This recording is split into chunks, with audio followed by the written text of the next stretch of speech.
Bonjour mesdames et messieurs et bienvenue dans ce flash d'information.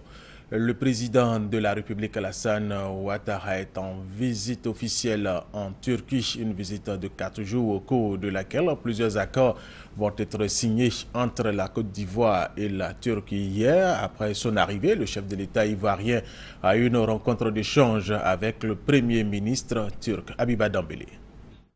Le président Alassane Ouattara a accordé sa toute première audience en terre turque au vice-premier ministre Nurman Kurtulus, responsable de TİKA, l'agence de coopération turque.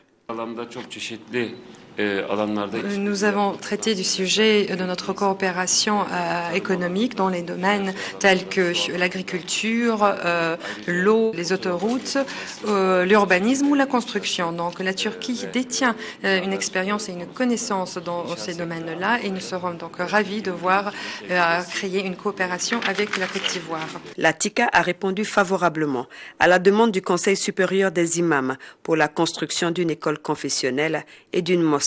La Turquie envisage également d'accorder des bourses d'études aux étudiants ivoiriens désireux de parfaire leurs connaissances dans ce pays.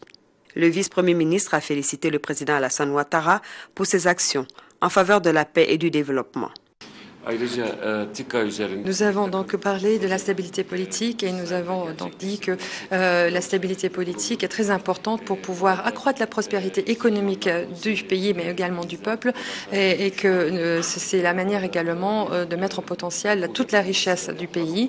Nous avons aussi donc parlé des peuples et de l'harmonie des peuples qui vivent ensemble et de cette harmonie entre la religion et nous avons dit que nous espérons que les peuples continueront à vivre en harmonie jusqu'au jugement dernier. Cette audience prépare l'entretien de jeudi entre le président de la République de Côte d'Ivoire et son homologue turc, le président Recep Tayyip Erdogan, rencontre qui sera suivie de la signature de plusieurs accords.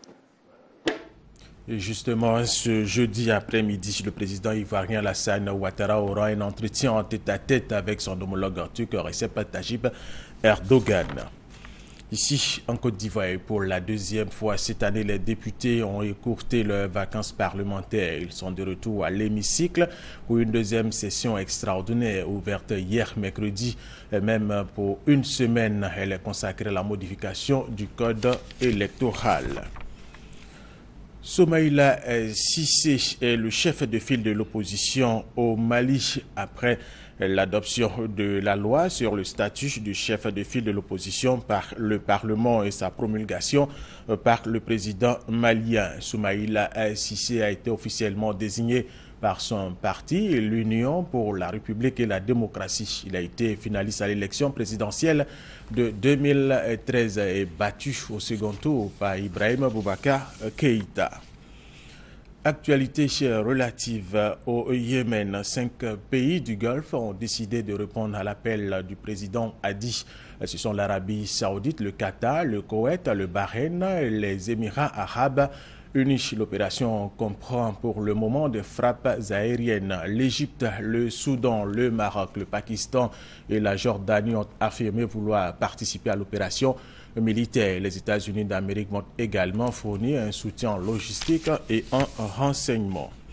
L'Iran dénonce cette opération pour ce pays.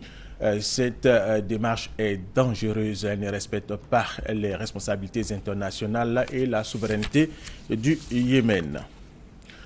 Crash de l'Airbus A320. Selon le New York Times, l'un des pilotes aurait quitté le cockpit puis serait resté coincé à l'extérieur, la porte restant fermée, et l'autre pilote aurait refusé de lui ouvrir la porte. La deuxième boîte noire est toujours recherchée et elle pourrait donner des informations complémentaires sur ce crash.